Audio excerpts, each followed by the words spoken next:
Hey man, say man, it's Dez and Ed. It's Ed and Dez. Podcast from around the way, man. We got some things that's we got topics today that they span the sports world in so many ways. We're gonna jump straight into it. Just recently, betonline.ag, so bet online.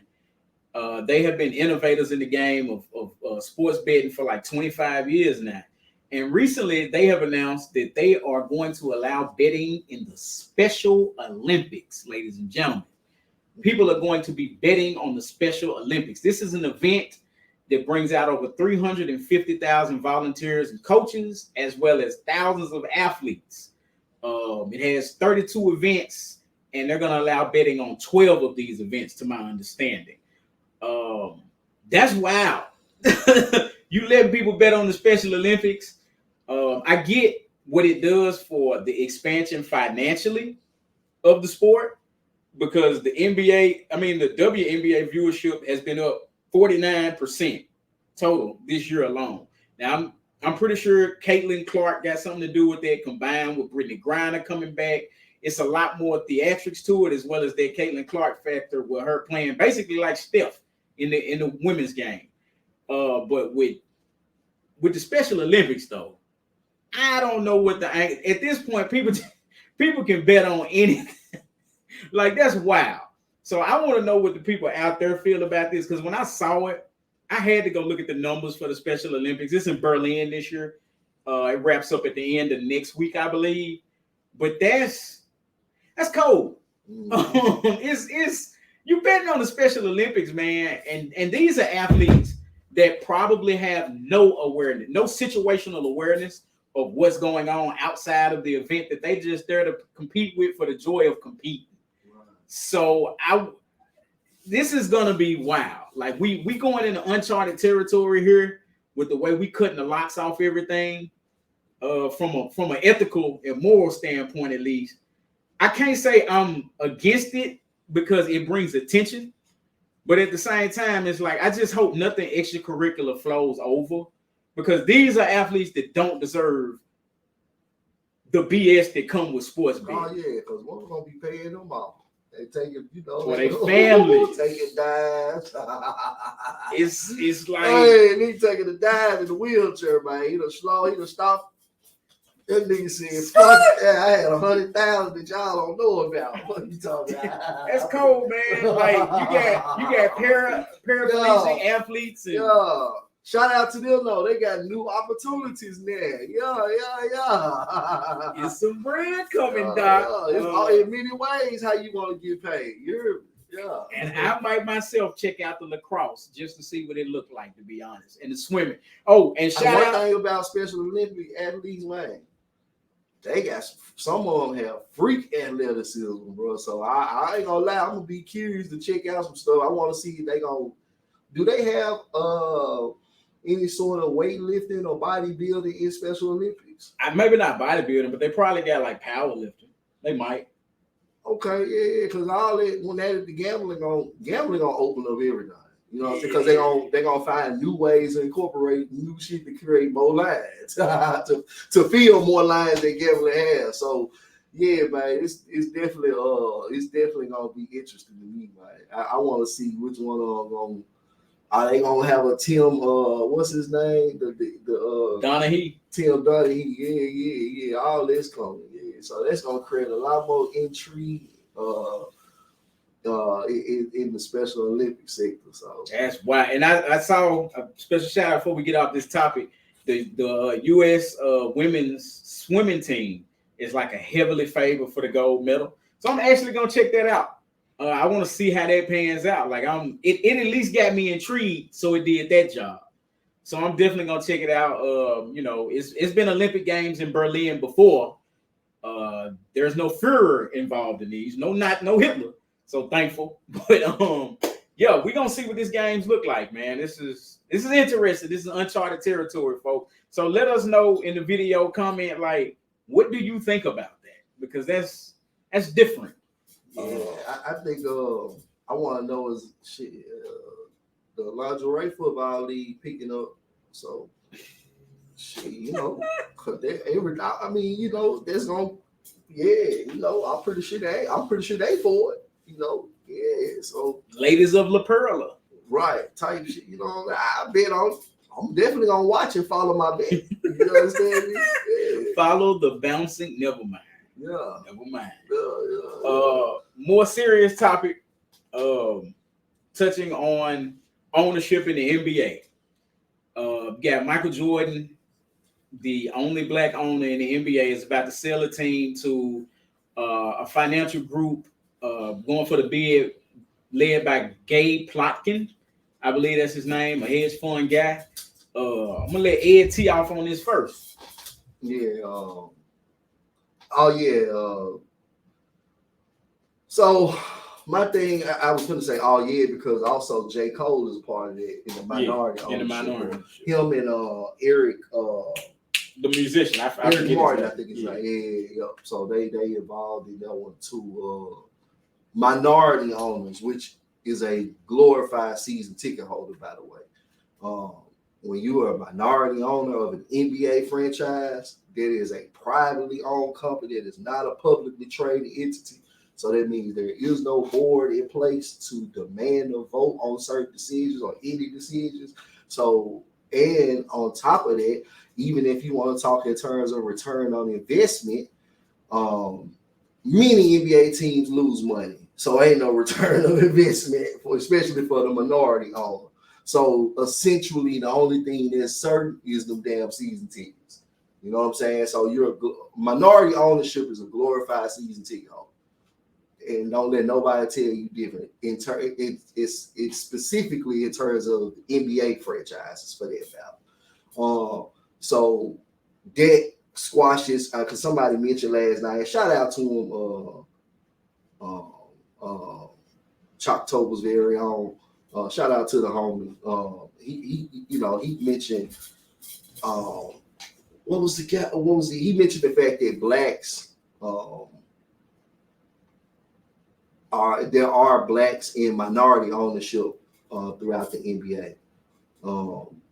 Again, a black being in a minority ownership role, you're a glorified season ticket holder. So that, to me, that carries no weight. But to get into the point of what all this, how this steers into the topic, I may have put the carriage before the horse on them, but it's all good. I have an issue with the league going backwards in terms of progression in the ownership role in the NBA. And when I say progression, I mean progression in terms of ownership reflecting the majority of the league, which is over 73% black, not colored, not brown people, black niggas, mostly out of 73%, because our show, we can say what we want to say. So that's just keeping it 100 with y'all.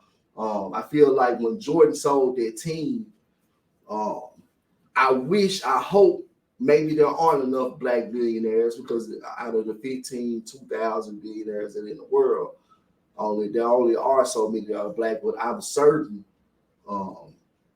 Byron Allen was interested in buying a pro franchise. I'm pretty sure, and he's got the group together already, because he was bidding on the NFL team, which is worth more than the NBA teams. Byron Allen actually bidded on the Denver Broncos before it was awarded to guy who was awarded to.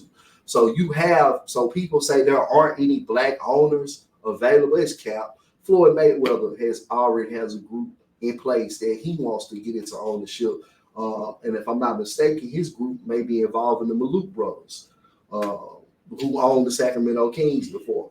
So don't believe it. That's how deep institutional racism is, to the fact that when we talk about us owning something, we immediately think negative, extreme negative. Well, it ain't no black billionaires. It's a lie. It's several.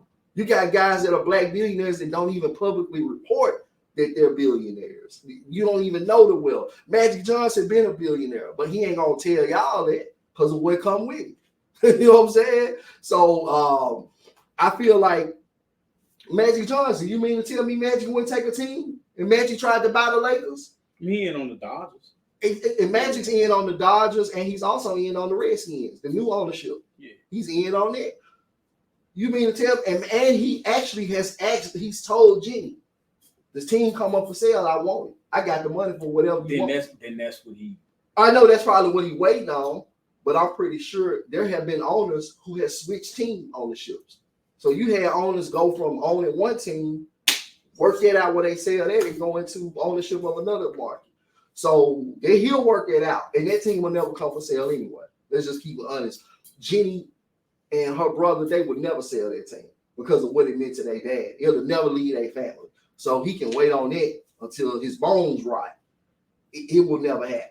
So I feel like the reality, I don't think Magic will pass up on the chance to become an owner of another market. Maybe he probably could already. He chose not to. So maybe that's why he ain't.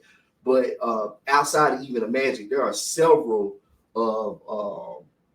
black billionaires and blacks who are in position to put together the money to have an ownership group. It ain't got to be hedge funds aren't allowed. So it doesn't have to be to the degree of that type of ownership or that type of group being in place. So I feel like with this, I come on to this to say my point. That next NBA team that come up for sale, it's got to have some type of black majority ownership. Unless all we know publicly, all the blacks who can actually put together the money and get approved by the board, and getting approved by the board should be an issue anyway, because y'all let Joe Tsai take over. And I don't know how he got approved. Ethically, he's a monster. So I don't even understand why there would be an issue in terms of approving any black that's got billionaire money. You know what I'm saying? So I feel like with the next NBA team that come up, that NBA team's got to have a black owner in terms of majority ownership, bro. Or else the only NBA content I'm going to cover is going to be boycott. I'm not even covering no more NBA content. I'm not even watching the NBA no more. I'm flat foot turning my back on it because it's 2023 and we're going backwards in terms of ownership. I don't even see them talking about, and the reason why I say this is because I've already settled the issue of, are there any black owners? There are plenty of black owners.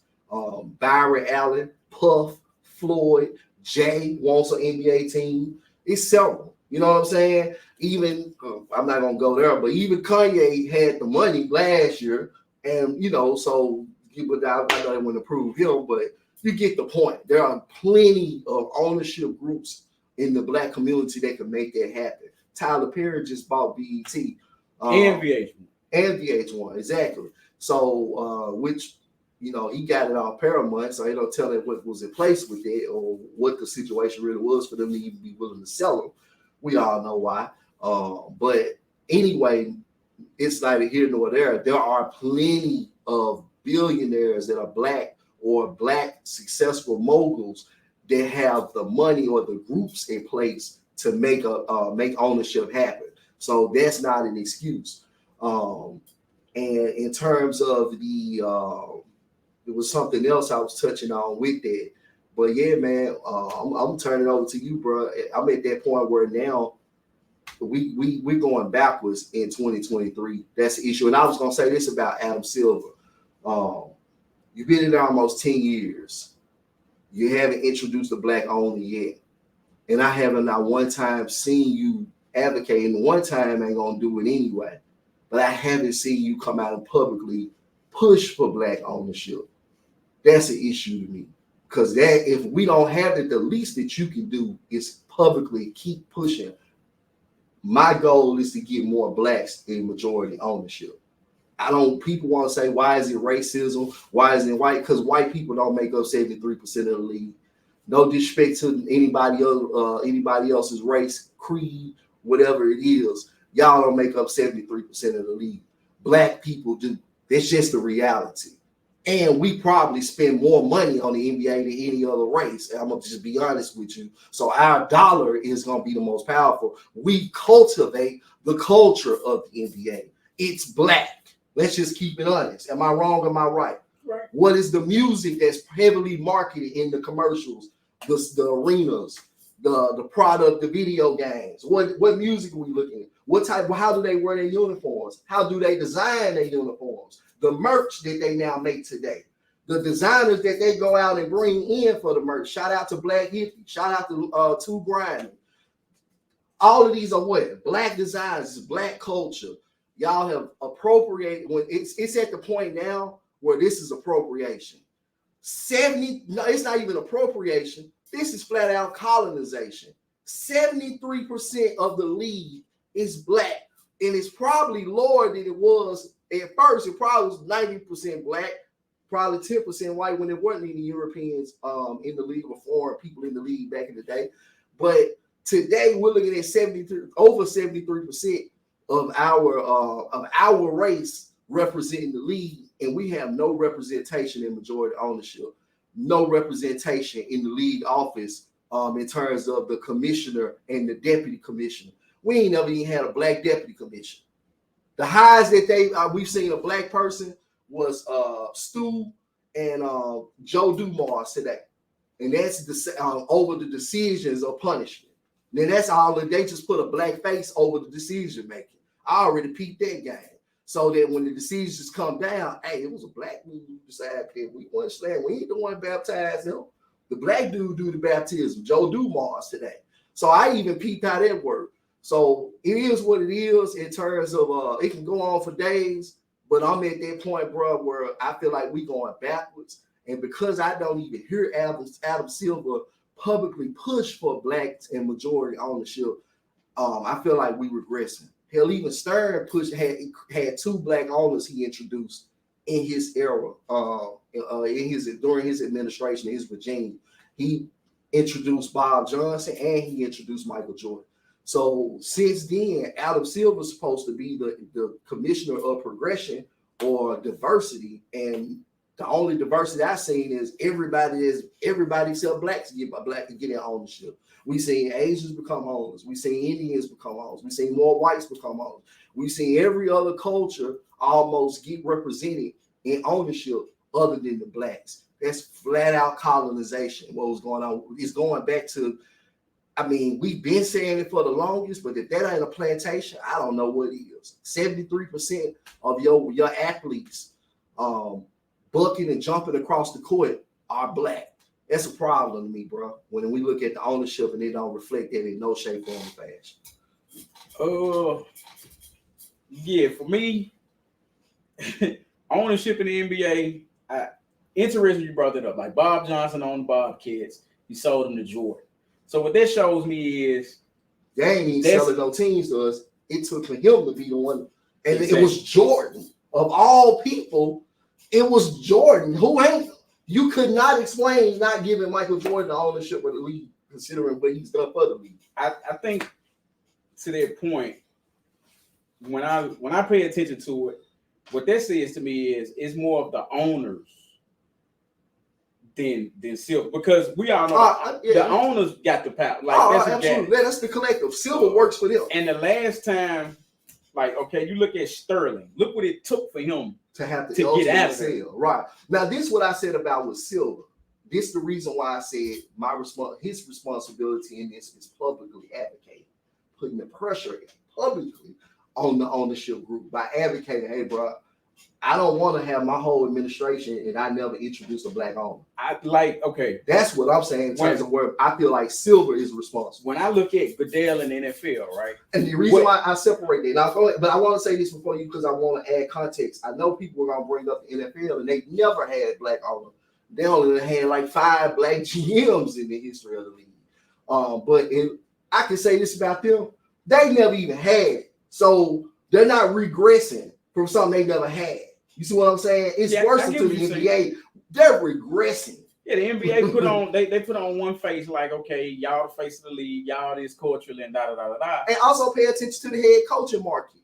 Remember that a few years ago when it got really bad with the 2020 wave and everything was going on with racism, they had to start bringing Black owners in because you had certain players that were reportedly advocating for Blacks to revoke the league and start their own league. And there was some superstar players that was pushing for that, or reportedly anyway.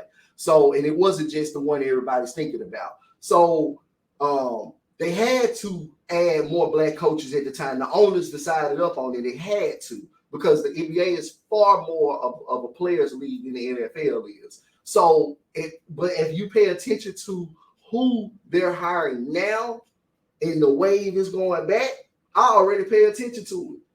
Well, I mean, my point to the NFL thing I was saying was, if you look at Goodell, what Goodell proved is this: a commissioner is a tool of the owner. Right. He in no way, shape, form is actually a friend of the player. And it reminds me of, like, I've had jobs, right, where you have a union rep, and the union rep basically works for the company. They do not work for the betterment of the employee. That happens sometimes. You've ever worked with a job and it's a union, you'll see you look at your union rep, like, who the fuck is you representing, me or the company? It's the sheep shop. So it's, for me with Adam Silver, and as far as ownership goes, I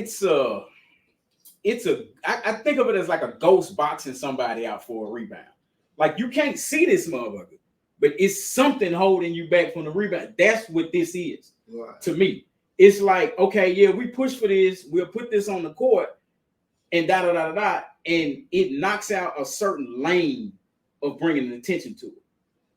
Because when you don't do that, right? When you don't put that ghost in there to box out, the people that's now seen as sensible people, right? Mm-hmm. They can complain now. Mm. The thing I notice about, like, the United States in general is that what the United States does is it'll take somebody that's a rational man or woman and then paint them as radical.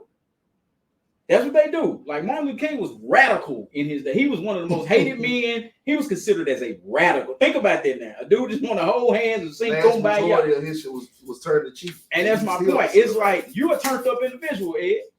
So they're going to paint you as radical. And then they're going to do the invisible box out to silence everybody else. So that's kind of how the game. Now, this is what I will say.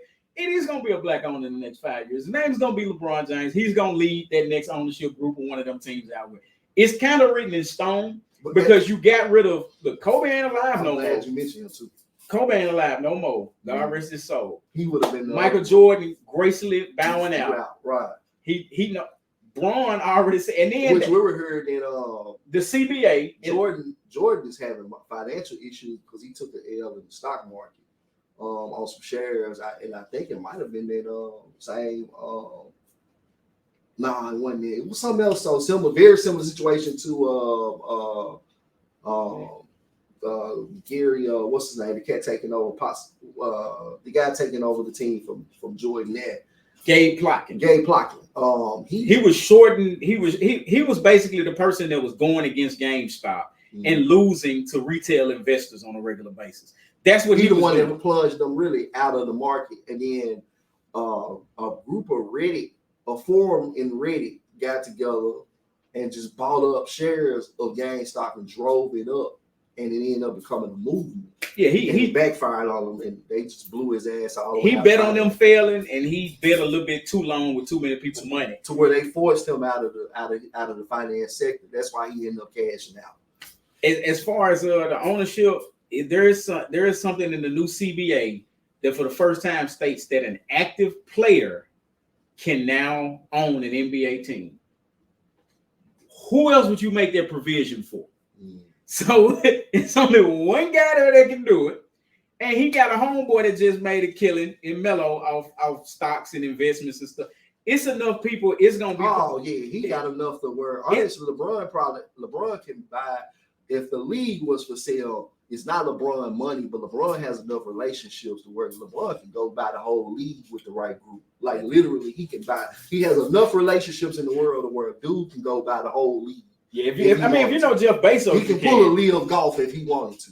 If you got Jeff Bezos, you could do it. If you got certain people, and you got to remember LeBron has a lot of Asian and it's people that can do it, but that's not in the vested interest of the United States. The SEC would turn it. It's a lot to that. They shoot that down. But as far as Braun, like, they made a provision in the CBA for the guy. You can be an active player and own the team. Look, we've already had a player coach win 2 rings. God rest Bill Russell. So imagine a player owner that goes to the playoffs, right? It's just a beautiful story. Single mom household, Akron, Ohio, from the bottom. Like, it's written. Glad. You know, it's written in stone to me. That's what's gonna happen. That's why for me, when I saw Jordan selling, which to be honest with you, I'm glad Michael Jordan's no longer in the NBA in the front office position, because outside of theatrics and pageantry, the actual meat and potatoes, dude's pretty bad. But I say this too, though. He was Michael Jordan sucked at hiring the right people. That was Michael Jordan's biggest issue. Michael Jordan's approach to the hiring process was relationship based. He hired who he rocked with, people he had relationships with. He hired Rich Cho. He hired Mitch Kupchak here last. So he's always hired guys. He had a relationship. I forgot the cat before. He had even more relationship with. He's always hired people who he had personal relationships with, and that's where it backfired for him. But I'm gonna say this about Michael Jordan. Michael Jordan was basically asked to take on the worst market in the league at that time. Now it's becoming, shout out to Charlotte. I'm just talking about in terms of development. That was the only market that was arguably smaller than Memphis at that time. Now, so that's an issue too in terms of Michael Jordan starting a franchise. These other guys, they're taking over teams like Vivek took over a team in the California market. Right, it's not hard to convince players who want to come to California, no matter what part of California. Where Sacramento is the only professional ticket in town. In Sacramento, the Kings are. As far as you go to Charlotte, you got to compete with NASCAR. You got to compete with the Panthers. You got to compete with the hockey team. And you're new; they've been there. Yeah, the Panthers have been there since '97. You're coming in the 2000s. You know what I'm saying? The NASCAR as a whole, that's where it's mainly, you know what I'm saying, where they get down at there in Kentucky, that area. So you, like you said, you compete with that. You compete with hockey. You know, it's so many other things. The football, you compete with the team, the football teams, and their college teams. The North Carolinas, the South Carolina Gamecocks, you compete with all that as well. And they are a big deal. That's why they're in the SEC and the ACC, respectively. Yeah, I feel like, man, that's something that has to be considered when we talk about Jordan's regime and ownership. They gave the man, they put the man in the worst market. What a coincidence! What a coincidence! The only two black owners got the worst market, the worst situation that they could possibly. I personally think that's not a coincidence. In the NBA, as far as NBA teams, I think New Orleans is. No, it's not. For one, New Orleans is far more developed than Charlotte, even now. After Katrina, New Orleans creates more tourism than Charlotte does. Two, New Orleans is in Louisiana, which heavily is into basketball and football. So, and they're the only outside of the Saints, of course, but they're the only NBA ticket in town in Louisiana. So they got that whole Louisiana market, Mississippi, top of Arkansas. Or the bottom of Arkansas, that whole little area that surrounds Louisiana, they got that whole market. So even with them, I mean, the Hornets got a whole nother state in South Carolina. But the Hornets are only 2-3 hours from Atlanta. So you totally competing. You split that market with Atlanta, and then split the other side. Atlanta Hawks ain't exactly ever been able to hold on to no fans either through the years. Yeah, absolutely. But especially after Dominique, it's been like whatever they've been. At the end of the day, I saw the disaster Michael Jordan did in DC. It was a disaster. Mm-hmm. Like, dude in a front office, I'm gonna say this. Sometimes, but he was only there for a year or two. You gotta keep that in mind. It was only one, and that was only one draft that he really did. And that was one too long. Like when I watch dude, sometimes somebody explained this to me one day. Sometimes the best talent should not have anything to do with the product. Because a big part of his talent is gifts, physical gifts, God-given gifts. It wasn't his cerebral cortex. It wasn't his long-term view on the game. Right. Like, you know, this was a man that went to the front offices of the NBA in the early 90s and flat out protested against zone defenses because he said it would kill his game. Right. That's him, man, not me. Right. His game was at the rim and mid-range. So, like with him, I just look, LeBron gonna get one of them new teams. I'm good with that until other things can work out differently. I'm willing to ride with that because I know that's kind of what they already had written in stone. And even with that, I think that's an issue. we're at that point now where we shouldn't be swapping out the one black owner thing. We're still I totally agree with that. And I feel like, how long do we as a people tolerate that? I know ultimately we ain't gonna never do nothing because blacks don't revoke the system no more. It's one thing we don't do. We don't stand for anything too much unless somebody else, another organization, tells us to. So we're told who we protest or boycott or whatever. So I get that. And one people we're not gonna be told to boycott or protest is the NBA, unless a player decides or somebody extremely important in it, and that's not happening today. So it's almost a mute point, but in my heart, that's something I'm gonna stand on in any platform that I'll be on in the future if it gets to that point. If the next team don't come up for sale it's not a black owner that's a majority, man, I just can't keep watching. Just me personally, I got other stuff to do with my time. So, you know what I'm saying? I hate to sound like that, but it's the honest to God truth. No taxation without representation. Yeah. You know, that's that. There you have it. Next topic on hand. Now that the verdict has been handed out for Ja Morant, how do the Memphis Grizzlies move forward knowing that as it stands, it's 25 games, you don't get the guy? How do you move forward with this season with a draft pick? You got one first round draft pick, 2 in the second round, and essentially you don't have your first big man off the bench in Brandon Clark, and you don't have your starting star point guard. And who knows what's up with the Steven Adams situation? I feel like with this draft, if Lively or James Nagy is available, that's who they'll probably take at 25, right? If they stay at 25, or even if they move up, if they move up, I'm positive it's to get a big man, unless they feel like there's a wing that has star potential. That's the only way they'll move up for a wing in a draft that's loaded with wings. The wing position in this particular 2023 draft gives you more leeway to focus on, in Memphis' case, to focus on the big with the first pick. Because with the wing position being so loaded in this draft, you can come back and get a first round caliber wing, most likely or positive, in the second round at 45. Possibly 56, especially in this day and era. But you'll definitely be able to find you a good prospect if they decide to keep those picks. And right now we're going to speak as is versus what we think may be the case. A lot of us think they might not stay there in the second round picks. But as of today, those are the picks they have. So we're going to speak as is.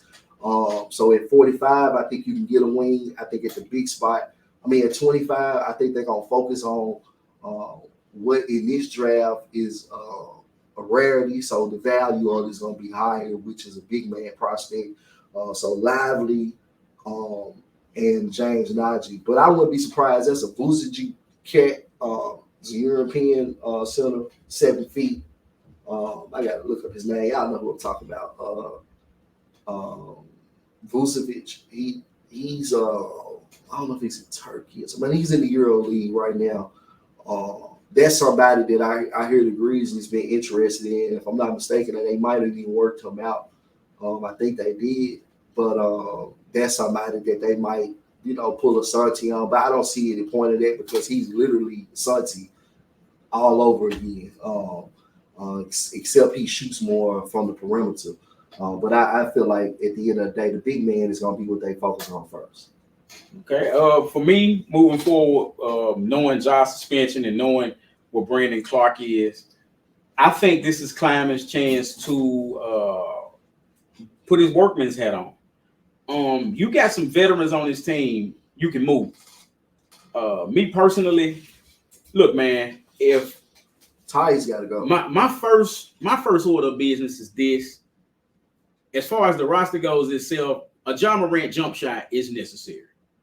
I think everybody breathing can agree on He that. definitely got time to work on. Whether they're a fan or not of this team, Ja Morant as a 3-level scorer would literally be hell with two shoes that are Ja ones on for the NBA. It would be nothing you can do with that man. My number 2 priority for the Memphis Grizzlies, I know this is gonna piss people off, but whatever you do, get some type of way to make sure Jaren Jackson Jr.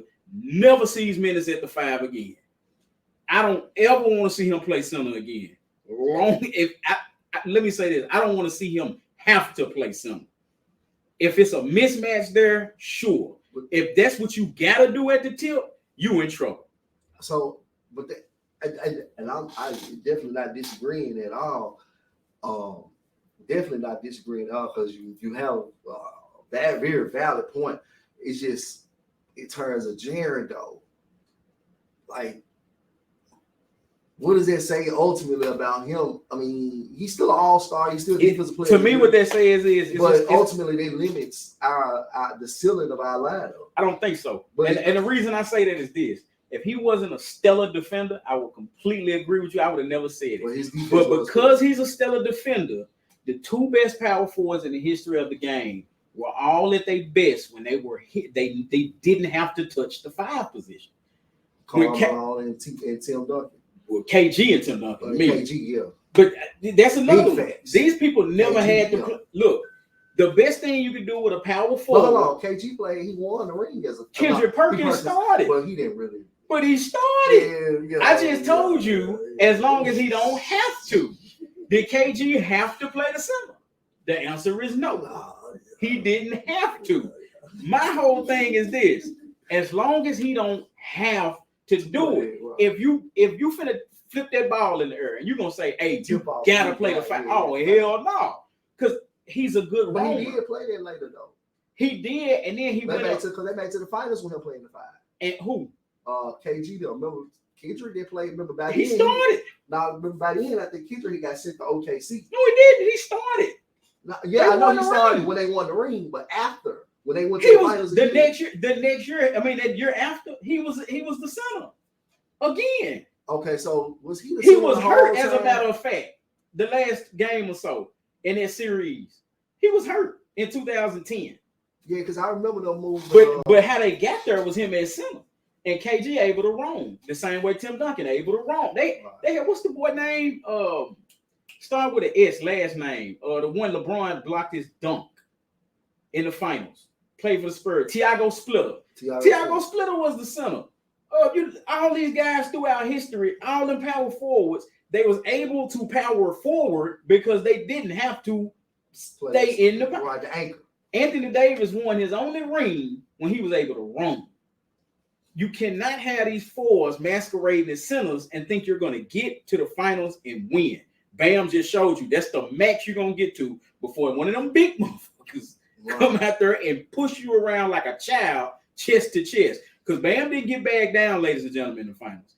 He went chest to chest with somebody that put him down, like put him underneath the rim, and didn't even have to dunk on him. Mm-hmm. He just went over and finished. And that's my whole point. So with that said, look, like Harriet convinced me, and he convinced, like, go get James Nigel. I don't want Derek Lively. Reason being, I need somebody physically that can make sure Jaren don't have to do it. And he already has. And if you put him behind Steven Adams, this is what I think the Grizzlies do. If you can draft that kid, put him behind Adams, this is what you do. At that point, Brandon Clark and Tyus Jones, well, Tyus Jones already probably need to be gone, but Brandon Clark is expendable at that point. He should have been expendable. Because Xavier is more defensively versatile and offensively versatile. And then Kenneth Lofton Jr. is just a bigger thing to bank on. Because he can just put the ball in the hole. Let's be honest. The kid can shoot it at above a 50% clip. He can bag down whoever don't weigh 260. So ultimately, what's the long-term goal with Lofton? With Lofton? What's the long-term goal with it? Ultimate mismatch. But okay, this is what I say. This is what I say. What the NBA is going toward right now, it's going toward extremely long, skinny, young, tall guys. Mm-hmm. Chet Holmgren, Victor Wembanyama. It's just another one coming from Europe the year after that. I seen them all, right? Matty, if you put them boys out there with Kenneth Lofton Jr. and you say, hey, you ISO, Kenneth Lofton Jr. walking out that gym with 35 and 20. Because there's nothing he gonna have at least 10 offense. He gonna Moses Malone. And he a dog. They children to him. He'll eat all night as much as you feed it to him. And that's the physical event. And what the Grizzlies showed very reluctantly, but they showed toward the end of the year is they'll ride with the physical mismatch. They'll ride with an advantage physically. Roddy proved it against the Mavericks them 2 games in a row. But they don't stay with it though. But they'll do it. and they'll have to do it but because doing it and using it to an effective point where it gets you to the next level is different. If it's glaringly in your face and the results are there, you have no choice but to roll with it. But if that's the case, and I'm not, I guess I am maybe just pushing back on that in the sense that if that was the case, they would have played Lofton. Because the results show when you play Lofton, he will get a bucket, he will rebound. When Ja was out, they played Lofton. He was a contributor. When they came back from 29 points down against the Spurs, he was a contributor. Even in the open court, they'll do it if they have to. To the point I'm making, if you put Wembanyama out there against Jaren without Steven, Jaren's gonna be in trouble. Because nobody to help him move that paint around. Exactly. But if you put Lofton out there, Wembanyama is not running back down the court full steam to go at your head. You know why? Because his ribs are bruised. He's hurt. He's done it like this. And we've seen it. Like Chet gonna get done the same way. All them Derek Lively get done the same way by this kid. That's why he didn't do well as a rebounder. So to answer your question, Kenneth Lofton Jr. is a specialist. See thin person, see big person. Beat up on him. That's what you do.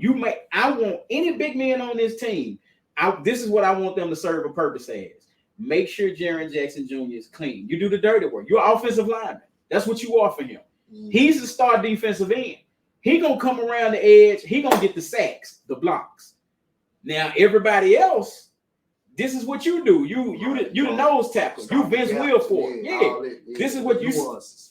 That's what you do, and that's my plan. Because notice how I didn't touch on anybody replacing Ja because you can't. And on top of that, as long as you bring somebody in 6'5" or over to come in for them Ja minutes, as long as they can score from 3 levels and they not slew-footed. I take a turnstile. Just don't be slew-footed on defense. I don't want no more LaRavia lateral quickness. You can't do that no more. But they can be slew-footed. If they 6'5" or over and can score from 3 levels and they have a half a brain as far as court vision, I'll take that. Because you're not having to deal with it for 82 games. Which is Brandon Podziemski. Him or I would take the guy from Pepperdine, the wing. Maxwell Lewis. I don't think about him. I take Olivier. His activity. He don't have enough activity on the court for somebody that don't play defense. What I like about Brandon Podziemski, what he lacks in defensive ability or defense currently, he makes up for the overall activity, playmaking, rebounding. You know what I'm saying? He try effort-wise. Wow. I think with the guy from Pepperdine, though, watching him, like, I watched a couple games. I actually went back and watched a couple games. And what I saw about him, he'll score. Yeah, what I saw about him defensively is he doesn't navigate screens well. Right. When he got the one-on-one, he can lock up. But that's an effort thing, too, though. Navigation, it's a strict and conditioning thing, too, to a degree. Because if somebody drop that, put their shoulder on your ass off that screen, it's going to steal you up if you ain't got the strength to fight off of. But at the same time, I think the effort plays a part in that, too, coming out those. Of course, effort obviously plays a part in just not being willing to get caught on that screen, because you can still alter or affect the shot coming out that screen if you just simply keep your hand out coming around and fighting out. Whether you get there or not, that's going to force them. The only way they can get that shot out is to take an extra step to the side to get away from their hand more. So I think and that's something that can just be fixed with effort. So I definitely like Maxwell Lewis.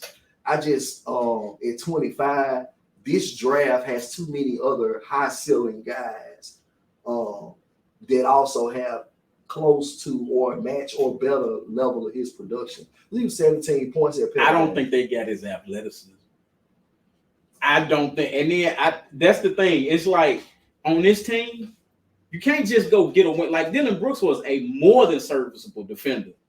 NBA top 10. Yeah, and he was more than a serviceable offensive player outside of efficiency. If you give him the ball to isolate, he could usually do something around a 40 to 45% mark. That's good. What I'm looking for is another guy that can do a chase down block. I'm looking for somebody that can add some to be dynamic. Right. Like if you go get a wing in this draft, go get you a dynamic athlete. Go get you one to complement you. I want Leonard Miller. That's why I want Leonard Miller, because Leonard Miller is 6'10", 6'11" with shoes on, and he covers so much ground. He can play literally 1 through 4, really 1 through 5. The way he built over time, if he put on an extra 10, 15 pounds, which is very doable with his frame, he can play 1 through 5. He's already a physical player, so he doesn't mind, being physical. He's already an amazing rebounder from the wing. He averaged over 10 rebounds a game at the wing against grown men. He's not an older prospect. Leonard Miller's 19? He's actually young for a second-year G League guy. So for him to already at 19 be averaging 10 rebounds against grown-ass men says a lot about you in terms of your long-term physical, how you play the game. And he's doing it from the wing again. I don't think who does that? 10 rebounds a game from the wing? In today's league, it's not that often. That's unheard of. And he's a scorer. He shows you that. He's 17 points a game. And then we were talking about him in the spaces. Shout out to Young Harry. And shout out to EJ. Grindhouse Spaces, Casamigos. They had a Spaces, what was that, last night or day before last? Something like that. Yeah. So they had a really good Spaces, and we were talking in there. And one thing I was pointing out on about Leonard Miller, he's played 2 seasons in the G League. That's like 40 games over 2 seasons. Somewhere around that 40-game mark. Over the near 40 games, over the 2 seasons, he's only had 3 games where he was not a double-digit scorer. This is a teenager. Y'all not here with the mental stability and consistency to go out there and do that at that rate. His production mixed with his upside is crazy. The only thing and he's showing improvement because he improved as a shooter. He shoot 32% this year. He shot like 17% last year. He's everything. If he sticks at 25 and we don't draft him, I'm almost be ready to leave the fan base because we're literally going to watch. I'm telling you, he's going to be the steal of the draft. He's going everything about this kid, bro. He averaged 17, 10, almost 2 assists, over steal and over a block a game, all the way across the board. The production is there. The improvement is there in terms of understanding what he needs to improve at. The consistency is there when you look at over 40 games, 2 seasons. The kid only had 3 games where he did score double. And I'll say this about those 3 games. In those 3 games, he scored like 8 points, 9 points, and 8 points. 2 of those 3 games, he had 8 points and 4. In one of those 3 games that he did not score double digits, he had 8 points and 14 rebounds. And the other game was like 9 points and 11, 12. So even then, he had a pretty damn good game. You know what I'm saying? He showed you, hey, it wasn't my night. So he went and did everything else he could to put effort on that floor. That kid there, the way I feel about him is almost the feeling that the coach had in the Air movie about Nike, about Jordan. Like literally, that kid's gonna be a star, bro. Wow. That's a star. I'm telling you, bro, every he matches up, he's 6'10", and he played point guard in high school. He was the point guard on his high school team. So he's adjusted to playing the wing and the four now because he was the primary ball handler in high school. My fault. He's nice with it. Yeah, so across the board, and he's still young. It's not an older prospect. And I'm actually becoming more of a fan of the older prospects. But for a young kid to have all of those things going for themselves at their age, and he checks out those many boxes, that's a start, bro. I mean, you know how I feel about it. I covered him last time we talked about you beat him to me. I didn't know you go. I was like, damn, that's a good one. That was a damn good prospect. I feel about him. Man, that kid there, bro. I mean, hopefully whatever personality thing where they sit down with the people in the front office and stuff, hopefully he aced that with the Grizz and they known to move up. Like, this is the thing. I got faith that they can recognize talent. There's no question about that. Yeah, but they limit themselves in terms of what they choose to pick on because they don't go get hoopers. So there are only certain type of talents that even though they might identify or they might see it, we don't know because they don't draft them. Because we already see there are certain personalities they don't draft confident. That's what trailblazer personality. I was gonna say it's the personality thing because they do draft hoopers. Bane wouldn't be here. Yeah, but Bane is an exception because Bane's not a trailblazer personality. Ah. And he's Bane. Well, hold on. He was special in the sense that Bane has an old man, grown man hooper mentality. You know how you got different levels of hooper mentalities, right? You got the young cocky shit talker, and you gotta have the OG that'll come out there and everybody don't know about. If you don't know him, you finna get shocked at him taking over the game. You know what I'm saying? He's more that old man won't say nothing, but every step of the way, when you look back, you're like, damn, you might have 5 points this quarter, 7 points this quarter, 9 points this quarter. Before you know it, he got a 30-point game. He's that type of hooper in the sense that he has that old man. Even his game is an old man's game, the style of play he has. So that's the only difference with Bane. He's special to the degree of an anomaly versus the norm. There aren't many of those that come out like Bane in terms of his hoops persona or his personality. Yeah, he's a different breed. We're gonna go into a guy that's pretty sought after right now. I done heard 6-7 teams talk about they want him, and that's Bradley Beal. I don't know why. Bradley Beal a loser. He a career loser. Like, what the fuck has he done since John Wall left? Not a damn thing. And to the fact that when I pay attention to the Wizards Twitter, they be always talking about they really wish John Wall would come back. Just from a leadership standpoint, it was just like the team went in the ground when he left.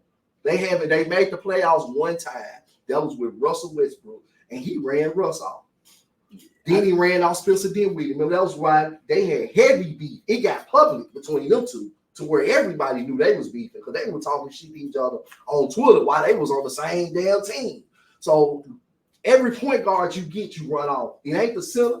It ain't the power forward. It ain't the small forward. It's the point guard every time. What does that tell me, bro? You're not a team player, bro. You're not a winner. Bottom line, because you don't get along with the guy that holds the ball in his hand, which means you don't get along with somebody else. You don't trust your teammate enough to be able to control the floor. You had that issue with John Wall. You had that issue with Russell Westbrook. You had that issue with Spencer Dinwiddie.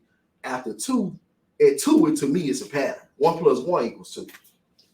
For me, I think it's a large issue around the Wizards themselves. But that issue went there when John Wall was there. That team ran smooth as they were competing for the Eastern Conference. They were one of those teams. But what they got to do is, okay, you got 3 pieces with the Wizards right now, all highly tradable. One of them being a good sign and trade person in Kuzma. But with Porzingis, my boy, I love Porzingis. With Porzingis and Beal, they can rebuild their franchise. Mm-hmm. If you move them right now, both of them, you get everything you need, and do a sign and trade. They already have a few pieces. Yeah, they can be what the Thunder are in the West. Mm-hmm. The Wizards got that opportunity in the East, and I think them letting Bradley Beal and his representatives go talk to other teams, giving them permission. I think it's greenlit now. It's like we finna finally do the rebuild. Make the move we should have been made. Yeah, but shout out to Ted. You finally realized your boy is not a winner. They can go stock up between Porzingis and Beal and Kuzma. They might be able to snag 5 guaranteed first-round draft picks and about 4 pick swaps, and maybe 1 or 2 young prospects. They might be able to refill it. All 3 or 2? Between all 3. Oh, they'll get more than that. I don't think so. They'll get more. The market for Beal is low. Reason being, he's going to eat so much cap space. And then it's going to 2027, 28. Like 60 million at that point. Yeah, so it's like 57 million. His contract, he might actually, Porzingis will probably fetch you more picks. And I like Porzingis more. If you had to give me a choice of who I take, fuck the injuries, fuck all that, I'm going to take Porzingis. But with Beal, he's going to fetch you more as far as right now. You can get your 2 prospects and 2 picks for Beal. Right. You can probably get you 3 picks, 2 guaranteed, 1 conditional for Porzingis, and swap out a bad player on the other team contract-wise, a bad contract, and do it that way. And for Kyle Kuzma with that sign and trade, they don't tell him what you can get because there's going to be several teams competing for him. Because again, the one thing dude showed that not a lot of other people have even had the opportunity to show is he can step up and be a do-it-all glue guy that does it. He did it for the Lakers to win. And then he stepped up and was a 3rd option for the Wizards. And averaged 20-something. Yeah. So he's willing to do whatever, and he's capable. He has the talent to do it and the acumen. And he got his own little swag star personality. And in turn, that too, he's marketable. He's a fashion. He's becoming a fashion sensation Whether you choose for him to be an icon or a goofball, that's your discretion. But he's a sensation regardless of how you feel about it. He's polarizing in terms of his brand overall, the Kyle Kuzma brand. Then he's one of Kendall's starting five, so that always helps, So I think and that's why we chose to talk about the Wizards on it, because it's opportunities there. Right. They can shift the league potentially. Well, where they send who? Some things can shift as far as the future, maybe the present if Porzingis land on the right team. Because does Porzingis play the 5 long term? I would love to have him as that extra option in Memphis. I don't know what that is, but I know that whatever that be, they're gonna have to move Bill first because of money. No choice. Right. So we'll see how that's gonna open everything else up. Yeah, Bradley Beal is gonna decide this summer to me because the free agency class is not that strong. But the only thing is a lot of guys that needed 2 guards, a lot of teams that needed 2 guards don't need Beal no more. Like Houston got Jalen Green, Memphis got Desmond Bain. And by Beal only being 6'3", he can only play 2 guard. He's proven he can't play the 1. That's what he want to be. He want to be the 1 and the 2. But he's proven he just can't make guys better around. He cannot create a winning situation. I think most teams in the league right now, most of them don't really know which way they're going. Like, for instance, you brought up Houston, right? Look, Houston's most efficient number 1 offense is through Alperin. It's through the beat. Like, just be honest, that's their best bet efficiency, right? Yeah, right? But he not defense. He giving up everything he generates on offense and more. But he not well. So does Jalen Green. They both do it. So it's both. And Jalen Green players wrong way. And Kevin Porter Jr. Like every young player they got just don't do nothing on defense. So you got that team. Then they except talk about Jabari Smith. Yeah, he gon' that's and Tariq Eason and Jason Tate. They got 3 guys. So all they forwards, correct? Right. Okay. Yes, so everybody, so a log jam is what you have. Right. But you got them, you got the Pistons, you got certain teams don't have the definitive direction yet, but they got the lottery picks. So they not gonna be involved in them talks anyway, period. Because they can give James Harden whatever for 2-3 years and still lose. Because ain't nothing he can do with them guys. I'm telling you that right now to change them. Now I can see them trade Jalen Green to Washington. I see them trade because I'm hearing rumors. I'm hearing a lot of chatter about. I'm shocked to hear this, but I'm hearing a lot of chatter that Houston may very well move on from Jalen Green. It's gotten that bad. It's sensible, right? Because he's just not a locker room. He's just right now. I'm not gonna put that on that man's career, but right now. Jalen Green kind of turned that locker room out. Between him and KP, that locker room just kind of became a mix. To the point where Jason Tate was the leader. Eric Gordon and John Wall both spoke on that. And they was like, it's a clusterfuck, basically. Mm-hmm. But in the league, man, when you got these young guys like Jalen Green, Zion, like these people are legitimately talked about being moved. And I'm gonna say this about Jalen Green, not to move forward. It's actually on the court where his issues are. Off the court, you don't get him in trouble. But he's got a little, he turned up in Houston, but that's not a problem to the players. It's on the court where Jalen Green is an issue. His on the court issues create so much division in the locker room in terms of the way he played the game. It's just totally selfish. It's a Jalen Green show.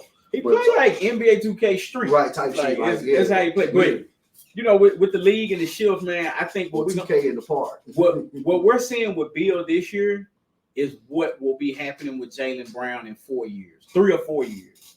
You're gonna see that these albatross contracts are gonna make people. Yeah, they're gonna start freezing in their tracks before they get them out, because then you gotta if you're not competing for a championship and somebody's making $55 million plus, your team is so held in place by that.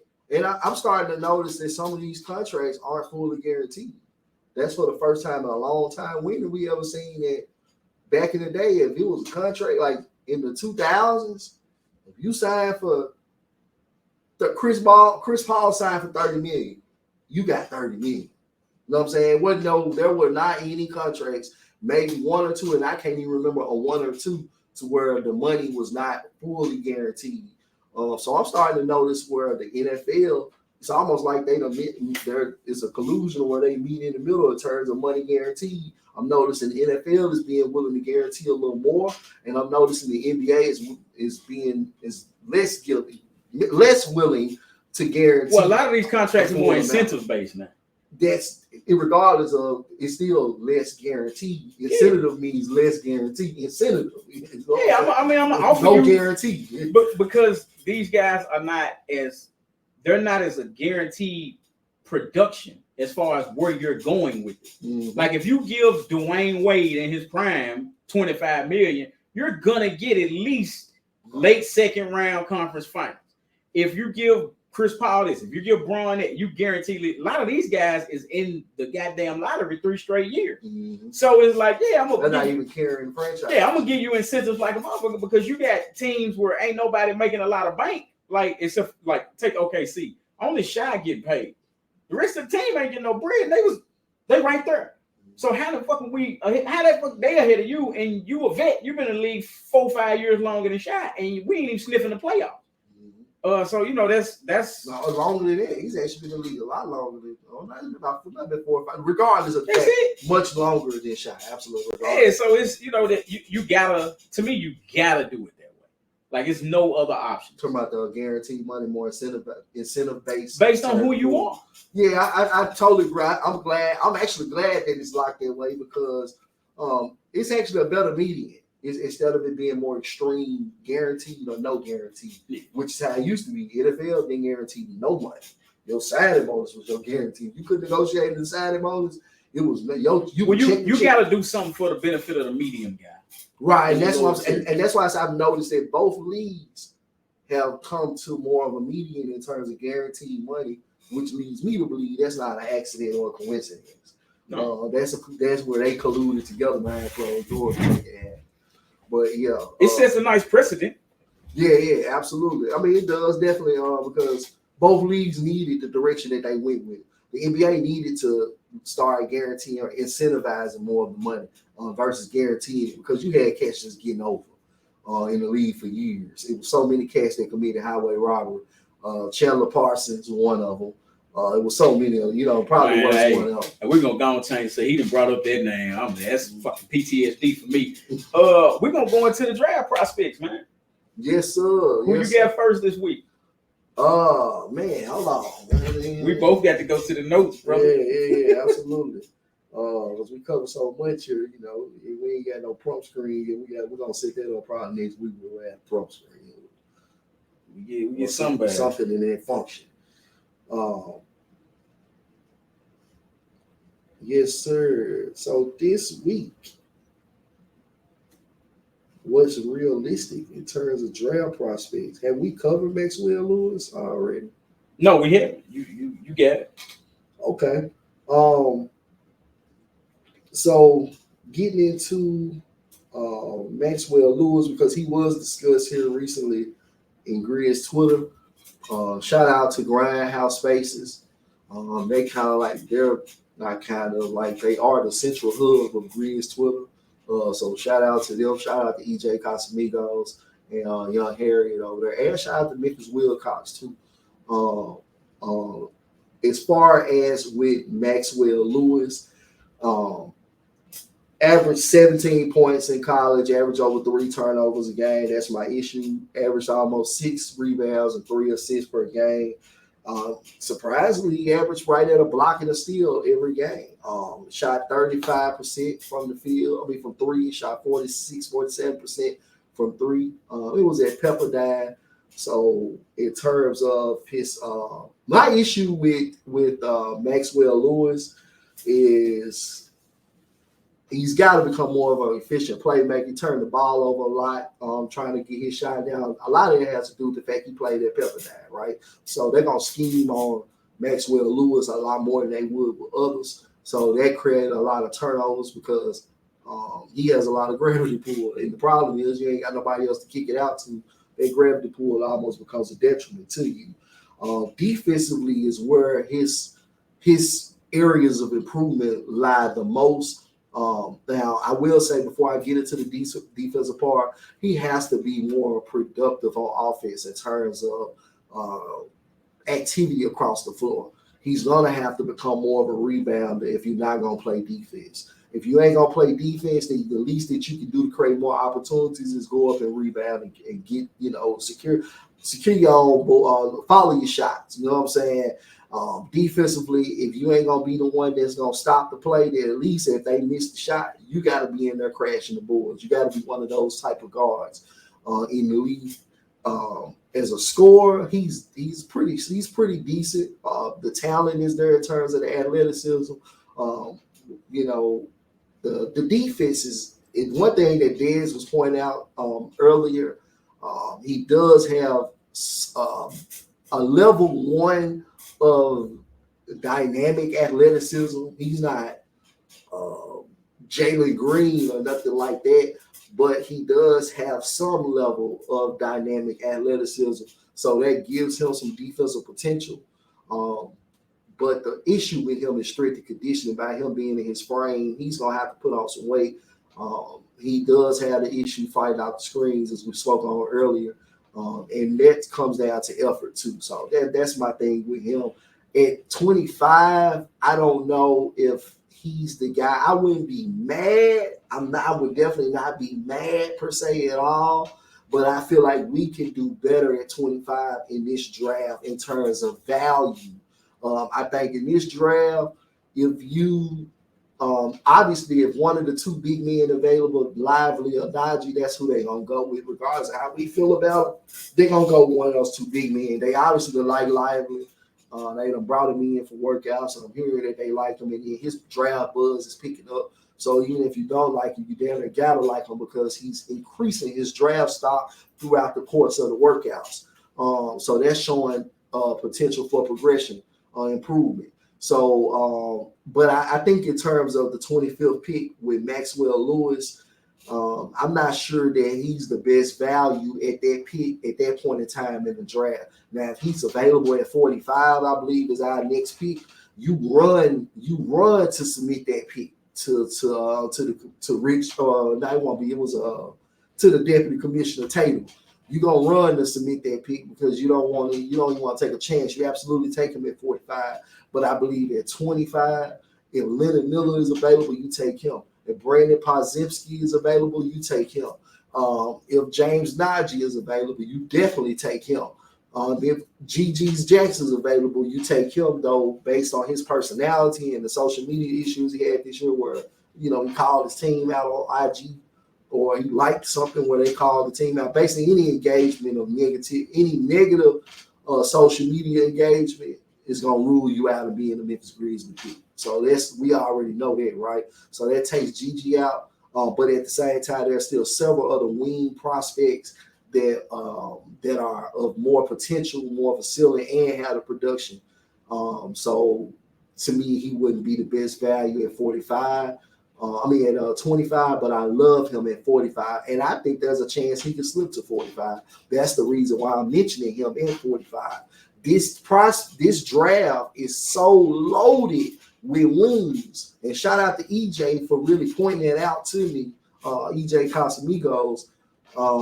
This draft is so loaded at the wing spot that you can really focus on. If it's a big man, then you can go get that.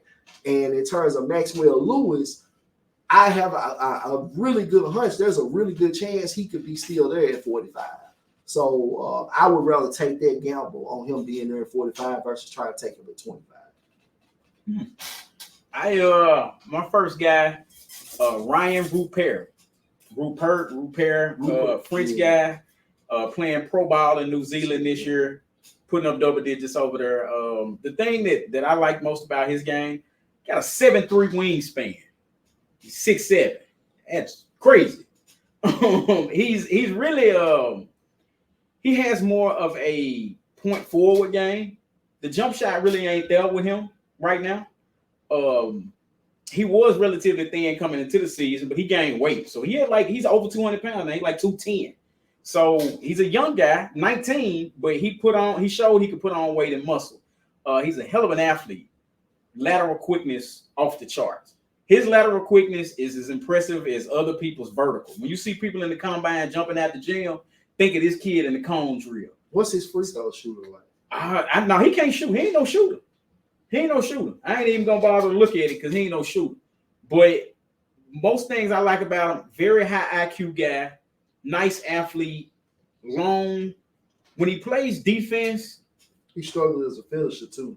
Even but through contact, despite his athleticism, through contact, he does struggle. But I'm saying him as a prospect, and the thing with him is this: either somebody's gonna take a flyer on him, and he gonna go high based off potential, because that's very much in the cards, or he could slip to 50th. With him, it's a crapshoot on where he's gonna land. But as far as what type of player he's gonna turn out to be, if you got the right people there with him to train him up, he's gonna make a hell of a wing player with very good IQ going forward in his career. So maybe the Grizzlies take their gamble on him. They have proven that they'll take a gamble on an international player. They did it with Santi. What do you think they would take if they took their gamble? Where are you projecting them to take their gamble on him? With him, it'll be late teens, early 20s if he go first round. Nah, that's crazy. I think because he's with his wingspan and his lateral quickness, he got two things you can't teach at all.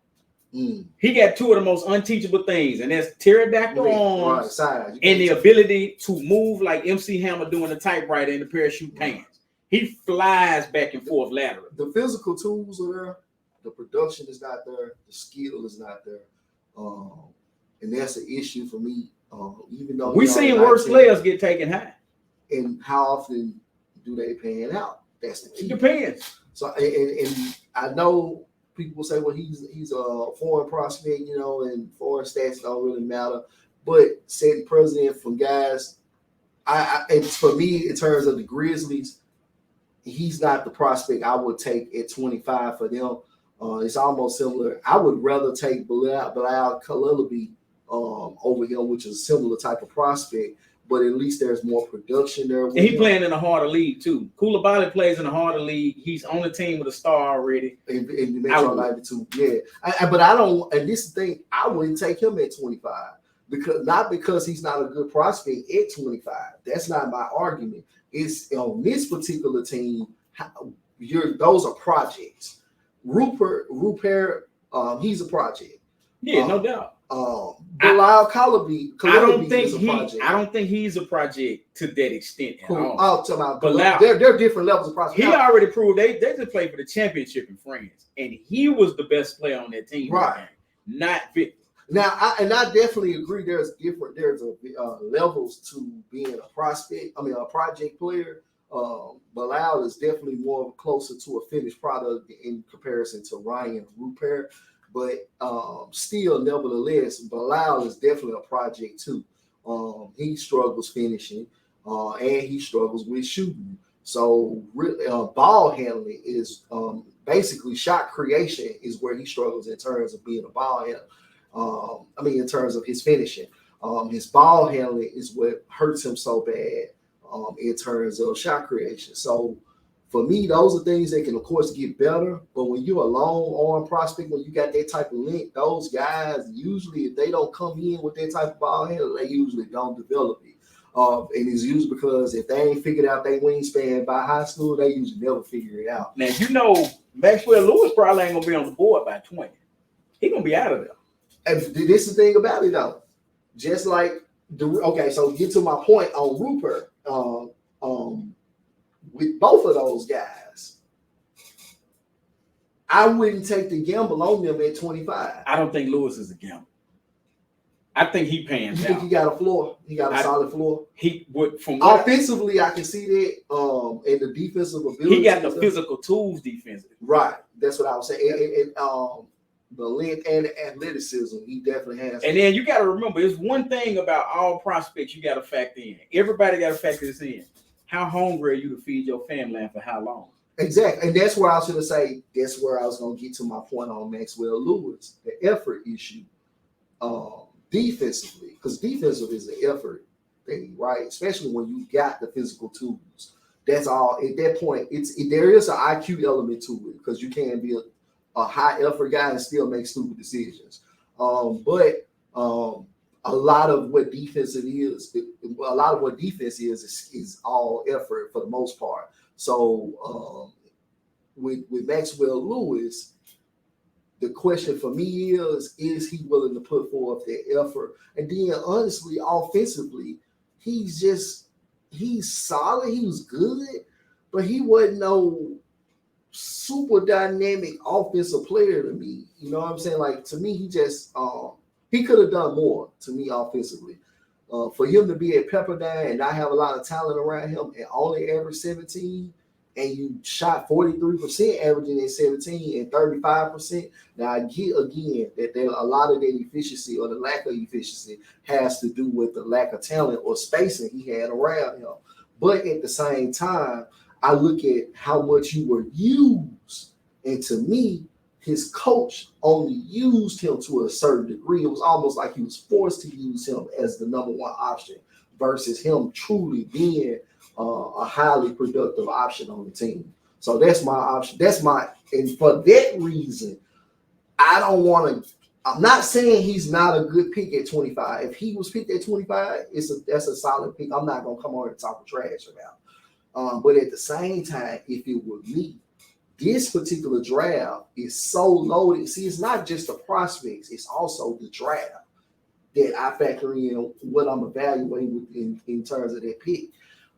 This particular draft is so loaded in terms of wings and potential. You got guys like Dark Whitehead that might freak around and go second round. Yeah, I mean it's gonna be an interesting draft, and that's why I think Tyus and Brandon Clark will be really good trade pieces. Yeah, but Clark might be a little hard because you're gonna have to attach a pick to get rid of Clark. You know what I'm saying? I'm not saying that, ladies and gentlemen. Joe Public, I think Brandon Clark is gonna come back jumping like a goddamn kangaroo. Yeah, off of Achilles injury, good luck with that. You know, you're gonna lose something. As a Memphis Grizzly fan, he's going to be jumping like NBA Jam tournament edition. I'm gonna keep 100 with you. It's somebody who, and this is on record at GBB, my draft board, I ranked Brandon Clark like number 4 in that draft. Number 4, number 6, I think. So I rock with Brandon Clark, but at this point in his career, considering the injury, considering the lack of size at his position, and also considering the lack of skill, the limitation, he's strictly a power forward. He can't play small forward. He can't play center. I get it. This is going to be the trailblazer coming. Some people would even look at it as the clown coming the other day. But I'm going to stand on it. And I've always have. I usually come out right on most of my takes anyway. So I'm cool with being the trailblazer. It's usually how it works out. But I'm going to go ahead and say it now. If I can attach the right pick to get rid of Clark's salary, you got to do it. It's not worth it to me to take a 26-year-old, 25-year-old coming off of that Achilles injury that's only 6'8", that's limited anyway in terms of skill and physical size. So at this point, when you come back from that injury and you take up $12, $13 million in the salary cap, I'm just looking at it like, shit, I can go attach a pick to you and clean up that situation. Opposing GMs, don't you want 3 alley-oops a game? Get the guy. Yeah. Get him. Yeah. And he's a good locker room guy.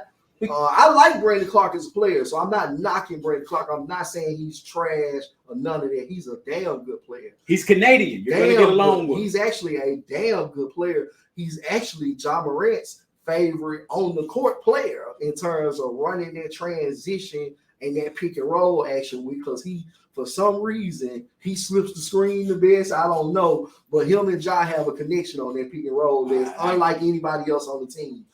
So I like Clark. All right, I'm not knocking him. This is strictly just what it is in terms of it's not even an indictment against the player. It's the situation the Grizzlies are in.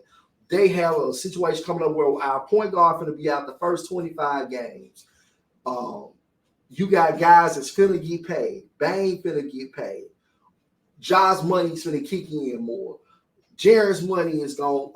I don't know if he has an incline or decline contract. They usually pretty smart with that one. Whoever they're gonna have to bring in at the wing is gonna be somebody of an upscale salary.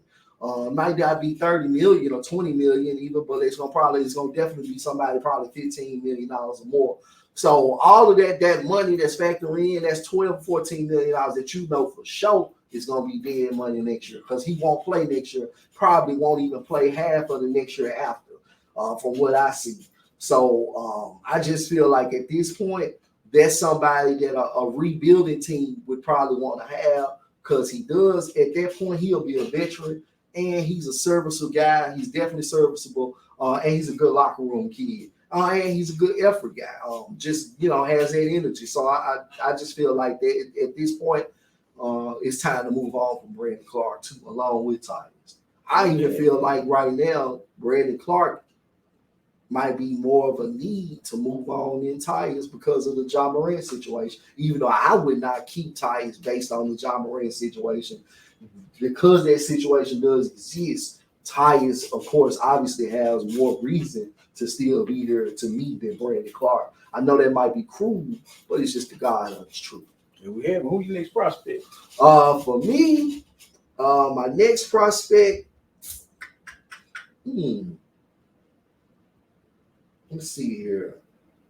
Definitely want to go with Marcus Sasser. Was already talked about, I believe, if I'm not mistaken. So we're going to keep it funky and go with, we might need to, I'll say Nick Smith.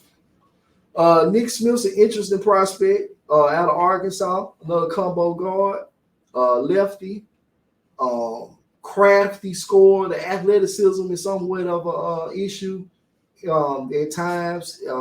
Struggled with his shot, struggled with his production a little bit at Arkansas. I think that was more just the injuries that he had, because he did have some injuries early on that he had to kind of come back from, and that kind of ultimately affected his shot and his ability to create things, because he wasn't really even 100% at all throughout the season, to be honest with you. But that's what's going to take him from being what he was once a top 10 draft pick projection to possibly being available at 25. If Nick Smith is available at 25 and they take him, I'm not mad at that. There's somebody, in terms of his game, if you want a player comp, I would compare him kind of to D'Angelo Russell because he's not the quickest. He doesn't have that quick first step, but at the same time, he's a crafty player. He's a crafty scorer. Now, defensively, it might be an issue, but that's somebody I'm thinking of that'll definitely be that combo option that everybody is looking for. He's a guy that can play the one or play the two, depending on the scheme or the situation. And I got one more prospect as well that's on their team too, that I feel like could possibly fall in the draft. That's gonna be my sleeper pick, and I'll explain that why in a second. My next prospect, I've been hearing rumblings that the Grizzlies want to move into the mid lottery, and if you're going into the mid lottery, you're going to get a gunner. You're not going to get a big man. In this draft, you're going to get one of the better gunners, one of the better shooters. I think Jordan Hawkins. The guy's a bucket. He is a goddamn bucket. He is a legit 6'5". He can dunk on somebody. He gives you a certain thing at wing that's scoring wise. Now, he don't do nothing for you defensively, and he really ain't one of the better rebounders. He got the size for it, really. But at that 6'5", about 180, 190, he's a bucket. And Memphis need a bucket. He proved that when you come. He's national championship bucket giver. He was the guy on the national champion. And UConn and 6'5" shooting guards have a really good history. Ray Allen. Yeah, they have a really good history. Rudy was a bigger wing, but still just that guard wing spot. UConn is money. They do it good with him. And I'm willing to bet on the history of that. And if they, like I said, the rumblings of them wanting to move into that spot, he might drop to 19, 20, 21. He ain't going no further than that, though. But if you want that bucket getter and you ain't just going with somebody that could potentially had a jump shot, that's the guy you move up to get, to me, in that range. I mean, he does what he does, man. They punished everybody in the NCAA tournament, and he was the head of the snake offensively. Holy wow. Bradley Beal just got traded to the Phoenix Suns in a package that includes Chris Paul. Look at that, ladies and gentlemen. Right here live. We said he was getting moved. It's some picks coming with that. Believe that. Oh man, for the next 10 years. It's some picks coming with that. The Nets picks are gone. What? The Nets picks are gone. Then we have that was live on the spot, man. We gotta talk about that one. We gotta speak on that one. Do the next prospect. My next prospect is definitely Anthony Black. Anthony Black covers 1 through the 3. 6'6", 210, 215. He top 10. Prospect. Yeah, he top 10. I feel you. Originally he has been, and I see he is on certain boards, but the way I'm seeing this draft, that's what I'm telling y'all, bro. It's so many wings, bro. So many guards and wings in this draft. Like they all really kind of there's not a lot of separation. Outside the top 6, I agree. Asard, aside from Asard, the Thompson twins, Cam Whitmore. I don't even think I'm gonna be honest with you. Even Cam, I like Cam. I just saw Cam in a video with Melo working out. Shot creator, got the size, can play on and off ball because he can shoot. And he's a winner. I like 6'6", 240 with a 40-inch vertical. Big facts. I like Cam, but what I'm saying is, even with Cam Whitmore, there's not a lot of a difference between Cam Whitmore as a prospect and Dark Whitehead, or Cam Whitmore and Anthony Black, or Cam Whitmore and Maxwell Lewis, or Cam Whitmore and Brandon Pozipsky. They might not be comparable in terms of what they bring to the table, but in terms of their value overall as prospects, there's not much of a separation between Cam Whitmore and Brandon Pozipsky, who is projected to be around 25. There's not a lot of a difference in terms of value as a prospect between Cam Whitmore and Jet Howard. Like Jet Howard could very well everybody else you name, I can nod to. Jet Howard is a defensive tree sloth. Yeah, but he has the potential though. The potential is there. His physical ability is bad. I was gonna say that, but he has the size. He's every bit of 6'8", playing the 2 and the 3, and he's got the wings. If he had his daddy quick twitch reflex, sure. True. But he's more skilled, and I totally agree. Yeah, he's more skilled. But because of his size, they can scheme around his defense. Kind of like Chris Murray. You see what I'm saying? So he's not a 6'4" little wingspan guy to where he's just a liability at the 2 guard. He's 6'8", every bit of 6'7", 6'8". 6'8", 6'10" wingspan. Everything's there for him to where you can scheme around his length and make it compensate. But yeah, Anthony Black is my prospect. The production is there to a certain degree. He improved as a shooter from high school to college, shooting around 33% in college at Arkansas from the 3-point line. Shot about 46, 45%, somewhere around there from the field, if I'm not mistaken. Averaged about 12 points. About 6 rebounds, about 3 or 4 assists playing the small forward, playing the 3.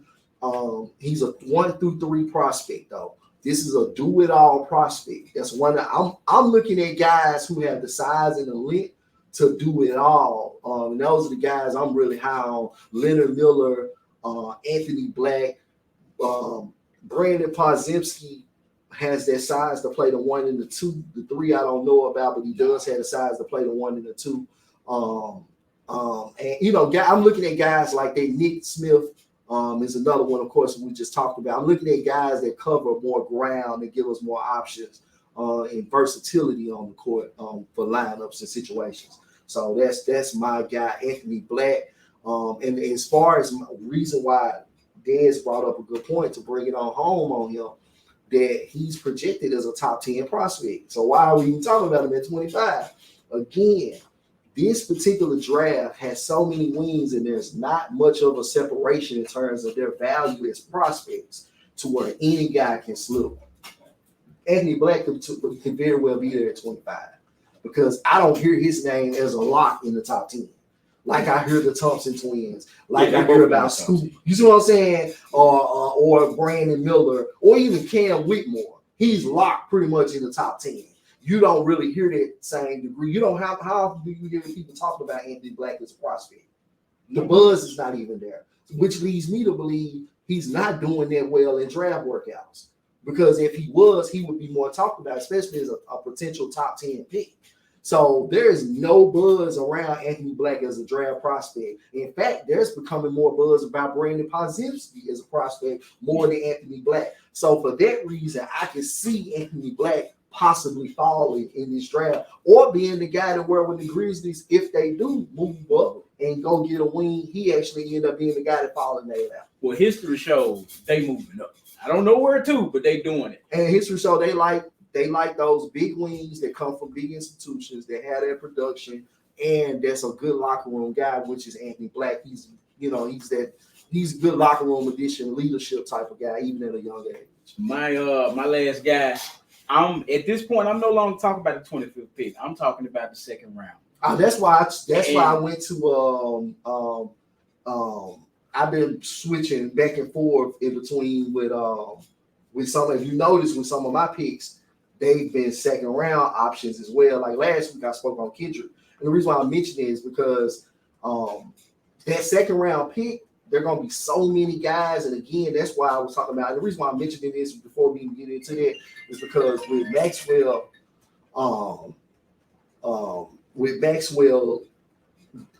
there are so many guys that are of that caliber in terms of prospect value and potential. I would rather play with that, addressing that type of guy in the 45 pick. But I'm sorry, go ahead. The guy I got is Ben Shepherd. The reason I got Ben Shepherd there, this is a guy that can knock down threes on the move. 6'6" with about a 6'9", 6'10" wingspan. High IQ. Love high IQ players. Much more quick than fast, but I can live with that. Quick guy, that means he scores in a half court. Fast guy, open court. Quick guy, half court. Memphis needs half court guys. We need much more people that can do things effectively in the half court offensively. He gives you that. His IQ also translates defensively. He's not the most athletic guy, but he got a 36-inch vertical. That's good enough to challenge a shot, ladies and gentlemen. With that wingspan, he's not the fastest or the quickest laterally like Ryan, but he's quick enough. What's his wingspan? It's like 6'9" or 6'10", I think. On Ben Shepherd? Yeah, I think so. Really? I think it's up there. I think it is. I think it's plus. But he's a guy out of the Atlanta area, meaning he's used to at a high school level playing against good competition. So this is a guy that's used to good competition. Hell of a ball player, man. He was the man where he was at, and he does very good at spotting up and stepping into threes. And that's what he's gonna be asked to do at Memphis. He's gonna be asked to spot, and his court vision is stupid. His court vision is A1. It's crisp for a wing, especially. I think he played sometime at point guard in high school. He's just a solid player. And instead of him being a 6 foot to 6'2" solid player, he's 6'6" and over 200 pounds. That helps Memphis a lot. And that would just be a solid pick to lay. If they get Najee 25, him at 40, whatever, or 50, because they got 2 picks in the second. If they can get him at 40 or 50, I'm cool with that because you feel multiple needs and it helps the shooting. And they need that. They really need a guy that's been the man in college. Because with Zaire and with Jake, neither one of them were the man in college. Facts. They didn't have the production, or not even the production. They didn't have that role of being the responsibility, the mental, and everything, the nuances that come with being. And didn't have the ball in their hand. This guy's had the ball in his hands. He's been a facilitator. He's ran the backdoor cuts. He's done the elevator screens, coming to the top of the key, turn around, catch and shoot. Hell of a ball player. So what I also like about Ben Shepherd, now wingspan wise, he is like 6'7.75". Okay, so I was wrong. Roughly 6'8", but that's still not bad. 6'8" wingspan. Exactly. I take 6'8" wingspan. Just 6'8" in defense. I take that. 6'8" in rebound. I take that. What I also liked about him, where you can see that he utilizes his wingspan. Yeah, it's that IQ. He averages a steal and a half a game, 1.5 steals a game, which shows me, hey, I might slack a little bit in terms of shuffling and playing lateral defense. But anticipation makes up. And playing the passing lanes, the IQ, but what you alluded to earlier, Will. His IQ is there, not even just on offense, is there also on defense. What I like about him is his usage rate is at 27.1%. That lets me know he's heavily relied on and he was efficient doing it because he shot 42%. He played at Belmont, shooting 41. Okay, so you shot 45% from the field. You shot about 42% from three, which means you took a lot of threes. That's why your field goal percentage ain't super high, because you were essentially a perimeter player, which is great, right? But to me, for him to be able to average 42% from the three-point line as a 27.1% usage rate, that means you were hella reliable as a three-point shooter. Yeah, like you do this shit. You know what I'm saying? Like, and you under pressure, gravity pull, none of that double teams, none of that shit matter. So, and overall, what that tells me is this is somebody. It screams sleeper. And hit the activity across the board.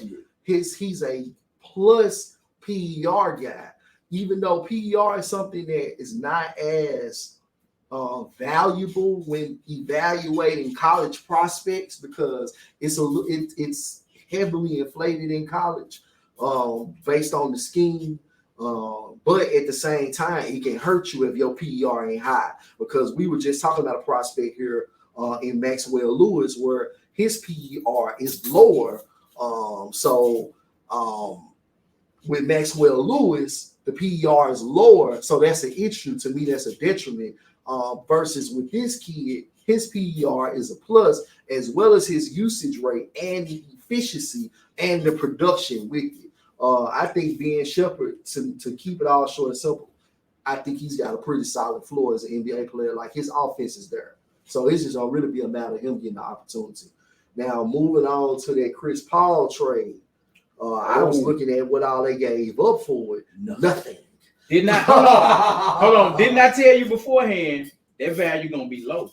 I'm shocked. For him, it's low. They didn't even lose a first-round pick. Bro, the man got a $50 million contract, and like you said, he can't lead nobody to the playoff. My guy, you're a third option, and that's exactly what he's finna be. He's a $50 million third option for 4 or 5 years. Phoenix going all in. So where the hell is Brad play the point? They don't have. They're not finna have a point. Clear, because it's him and Devin Booker. The Denver Nuggets didn't have one. So that means DeAndre Ayton probably has to stay, right? Unless they trade him to go get a total. He locked for another 3 years. Don't matter what he wants. If I'm them, I don't know. Maybe they fired the coach for Ayton.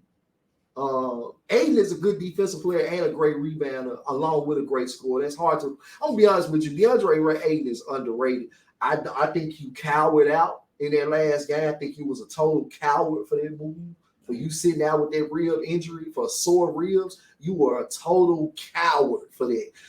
You quit on your team, my guy, straight like that. Like, bro, after that, I would have had no respect for you. You gotta go. Like, if I'm Durant or Booker and I got any type of influence on the team personnel, I can't play another game with you. You quit on us. And that's something I can't gamble with that again. You're not no winner to me when you quit like that because you got issues with the coach not wanting to give you the fucking ball. It was just corny to me. But outside of that, at the same time, I think DeAndre Ayton gets a bad rep in terms of his game.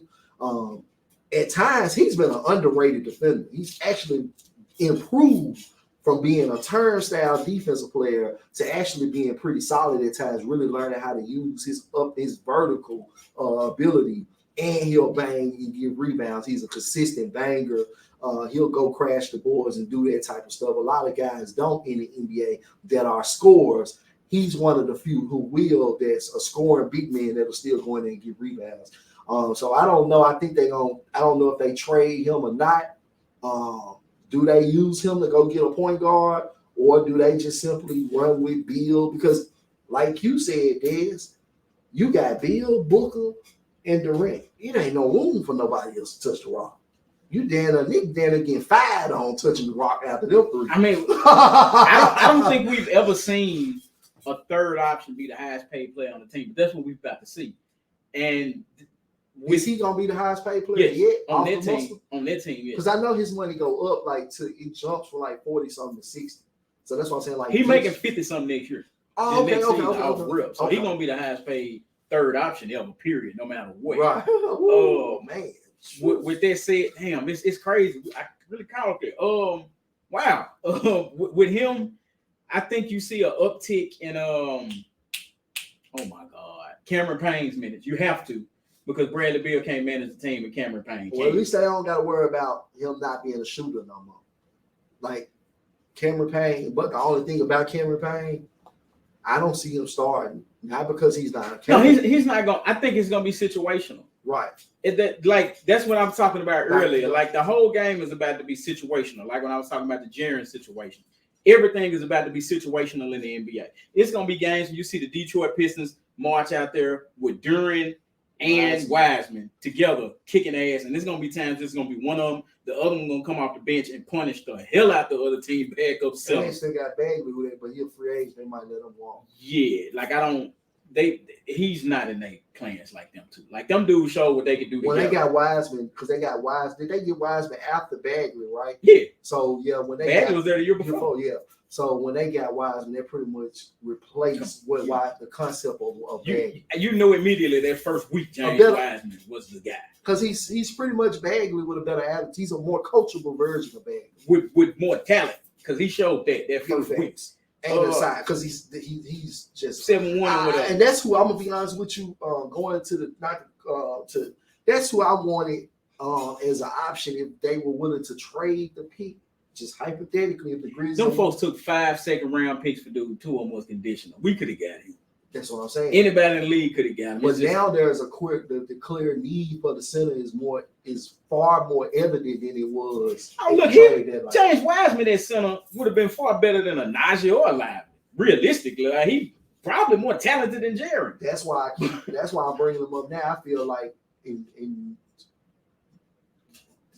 there's some type of president there with that one, but that's why I'm bringing him up now as an option. Why even force yourself to draft Derek Lively? Pistons are not letting him up. You don't think so? I think they're gonna have to decide though, because Endurance don't play that 5. Dwayne Case is in a perfect position. Look, you don't have to pay Wiseman big bucks, even though he's coming off rookie contract, because he doesn't have a full year being proven. And even if he does, based on how the cap going up and the TV money, he's still not going to qualify for enough because he didn't even make any all-rookie team. Who you talking about? Wiseman. Wiseman. Case is in the perfect position with that. Well, it's Weaver, Troy Weaver, and Monty. Now, Casey's still there, but it's Weaver and Monty. Well, trust me, they in the perfect position. They gonna have to pay Duren. Wiseman is gonna have to wait to his 3rd contract to get what he worth, unless he bet on himself completely, and then they can just refresh his game. So he might want to play ball with them. I think he in a good place. They could be twin towers.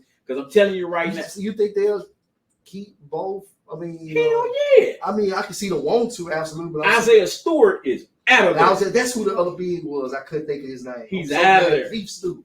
Yeah, Beef Stew. I'm so glad you said so. He's out of there. There are teams already calling. There's multiple. He going to the Celtics. I'm not psychic, y'all. I knew he's Bob all. He's kind of Bob. He's not defensive. Have they showed you they have any goddamn sense on anything but 2 wins? Man. Have they went and got a point guard yet? No. Because they wasted a lottery pick on Aaron Neesmith.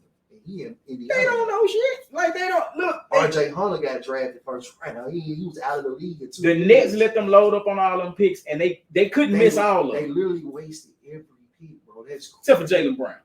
No, I'm talking about after them. After Jaylen Tatum and Bob.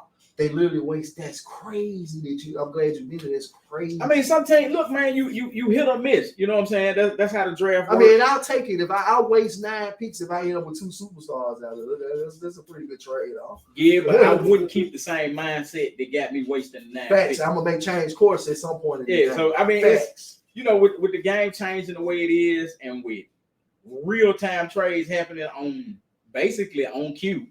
I'm glad they did this now though, because this just really kicked off the offseason. It's going, it's popping now. Well, that's what we said. We said, hey, popping. It's gonna take once Bill moves, things gonna happen. Right, that set the market. You had just said that earlier so, in this episode. You know, now the market is set, and this is actually resetting the market after Gobert. Right. So now the market is reset, ladies. Good to it's set. Good. OGG. We might get you for tires and goddamn 45 on the fuck around. Hey, things are realistic again, ladies and gentlemen. I'll take a gamble on it expiring on him being a rental for tires in a second or 45. Me nor Ed are clairvoyant. If you don't know what that means we ain't Nostradamus. We'll see in the future. Yeah, we can't see in the future, but goddamn it, we know the game. Right. We know it well enough to be able to say certain things. I ain't gonna lie though. I think I can see in the future to a certain degree. I'm not gonna lie. I got some vision on me. I ain't gonna lie to you, man. It's foresight, Ed. Yeah, I know. Damn clairvoyant. I think it's so spectacular to the point that it may even be a level of clairvoyance in there. I tell you what, if you got that, brother, there are what is it? 9 goddamn numbers I need to know. 300 mil. But we're gonna have on some tickets, brother. We're gonna talk about that off camera. But you know, hey. This is a great show, man. Y'all just got to see something groundbreaking, man. We can cover the prospects, Special Olympics, ladies and gentlemen. Please tell us what you feel about that. That's what I'm more curious about, because that more or less shifts ethically and morally where people are moving and how they grooving and thinking. I ain't gonna lie, I'm not for the wrap up. We gotta get to this last piece here to, of course, fashion of the day, fashion of the week. That going back to that Chris Paul trade, man, I just damn, that's like, and he's gonna go to Washington. I wouldn't be surprised to see Washington fuck around and get a little better if they decide to keep him. I wouldn't be surprised. Well, he's not a free agent till 2025, so they ain't finna buy him out now. You don't think that it doesn't make sense to, because he's gonna help build that organization. They already proved the culture of the locker room. They didn't. Porzingis next. You think the trade? No, that's what I'm saying. Like, I'm talking about, like, Chris Paul's perfect for a team that's gonna hit the whole rebuild, because he's gonna, whoever you bring in as the new draft prospects for the next year or two, he's gonna develop. He's gonna cultivate and create. I don't think Chris Paul is there mid-July. Next month? They just working something out. So you think they're gonna trade him again? They got all the advantage. Look, they ain't no contender. Ain't no pressure on them to win no games. But they sitting here with a win now player who ain't a free agent to 2025. He's 37. Oh, trust me, Chris Paul is going somewhere. He's a hostage right now. He's a piece, a pawn. Of course, he's not somebody that's saying we're not trading him. They couldn't get the picks for. They couldn't. And then this is another thing. Bradley Beal had a no trade clause. So he choose where. So he told them, "Look, man, these are the teams I'm gonna sit down with, and y'all send me where." Really destroyed the trade, man. That's another thing about trade. Again, if I'm Washington, hey man, kudos to Washington for getting that cancer out of your body. Please, kudos to you. Like, oh my God, like, dude is such a fucking loser. I don't give a damn what nobody say. Like, dude, you are a fucking loser, bro. Bro, you couldn't, in the weakest points of the NBA, everybody was hurt the last 2 years. You couldn't even get in the playoffs in the East, brother. Goddamn LaMelo got to the play-in game with what he had in Hornets with under Jordan leadership. Hey man. So I'm sorry, man. Kudos to Washington. I know y'all so happy. The fans of the Wizards probably dancing in the streets right now to get that man off their damn team. I think they flip Chris Paul. I think they flip Porzingis, and I still think they flip Kuzma. I think they do a clean rebuild with $1 billion on the books to spend. They don't have so much money free. And a rich owner who clearly don't mind spending money. He's showing y'all. Ted is showing he don't mind spending that money. In that market, you got to remember, like, teams are worth so much because that's the transient point of the East Coast. Right, it's the center of a bit. It's like if they coming from the Florida on up. Capital. Yeah, if you're coming from Florida on up, DC the midpoint. If you're coming from goddamn New Hampshire on down, DC is that midpoint to touch. So, you know, they're in a great market, man, and they're in a great place. And I look forward to seeing the future for them. But I don't think either one of them guys plays a game with the Wizards next year. I think this is a summer where teams don't sit on players and try to build their value, people get moved this summer. And I'm glad you mentioned it because I just saw a report today about teams are becoming frustrated with Masai. Like it's becoming the stigma in the league that he's difficult to deal with. Like that he overvalues players, he sits on them, and he just asks for astronomical amounts. So what you do is you freeze them out. That's what I'm saying. The fact that their report is coming out, that's the move. Yeah. The whole move is they're finna get ready to start freezing Masai. So the pressure is gonna be on him to get off your shit and get out the pot with these. I tell you one thing about him, Ed. I think we can both say this. He doing it to his damn self. Yeah, I'm gonna be honest with you. Masai, somebody I don't respect. You fired the black man, Dwayne Casey, who built that roster before you, saved your ass really because you came behind after I think Denver, where you was at before as assistant GM. You really came in with no leverage and a bad situation because the roster outside of Kyle and DeMar was really kind of shabby. Let's just be honest with you.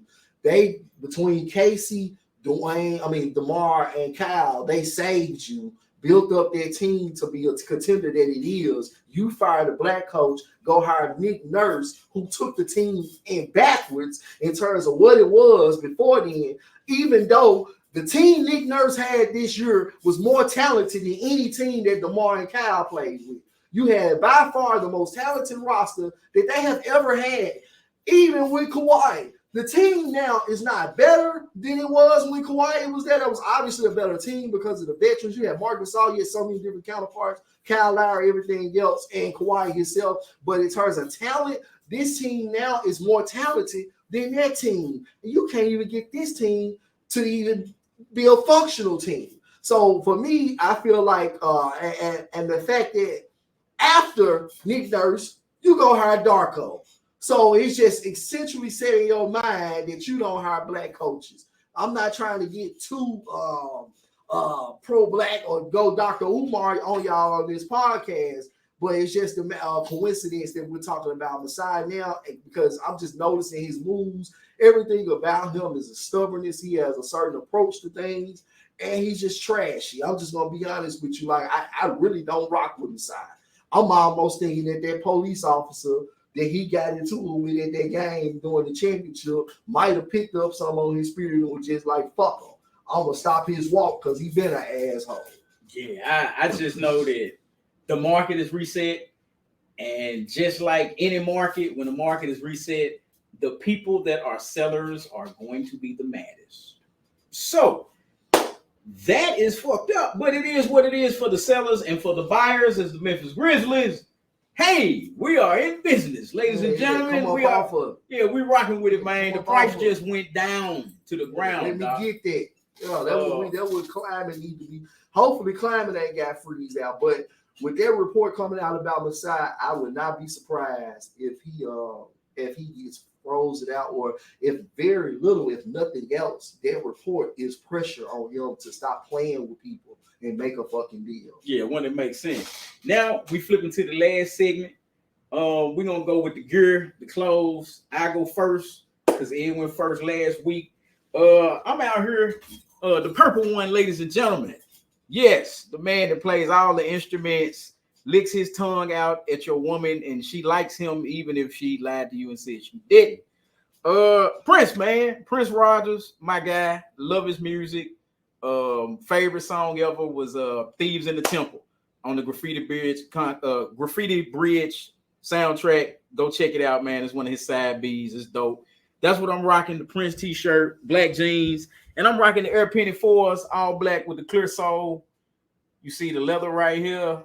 I don't know what this is. I think it's something. I don't know what the material is. It's soft as hell, though. The strap. Yeah, I love the 4s. The 4s are the most comfortable pennies to me, personally. What makes you as far as what would you rate the foam's comfort?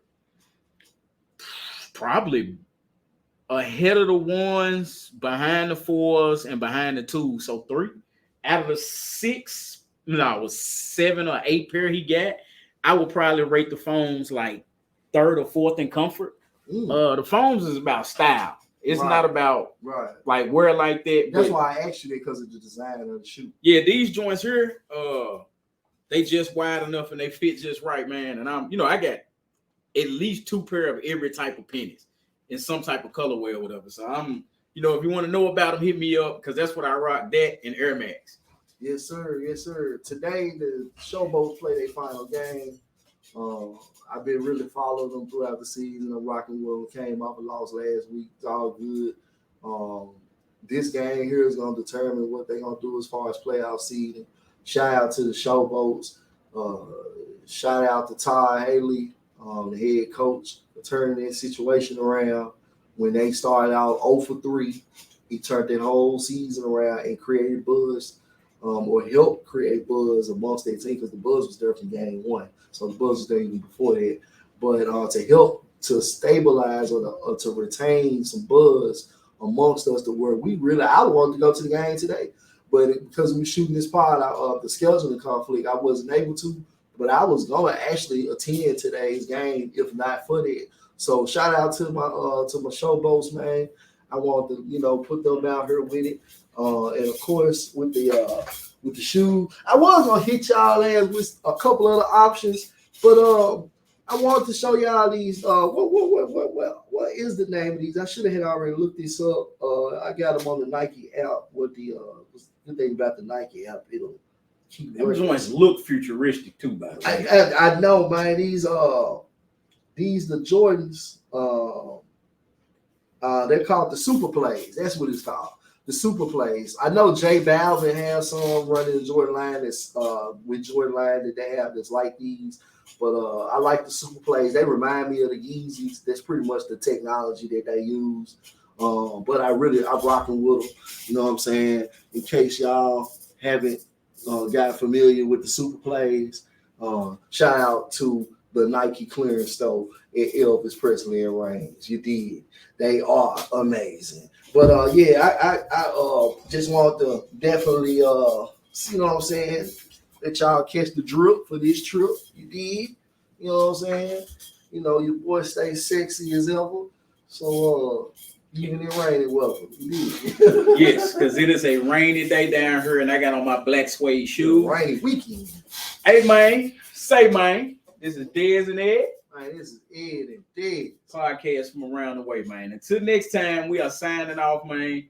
Hey, like and subscribe, folks. Like and subscribe. Y'all have a good one.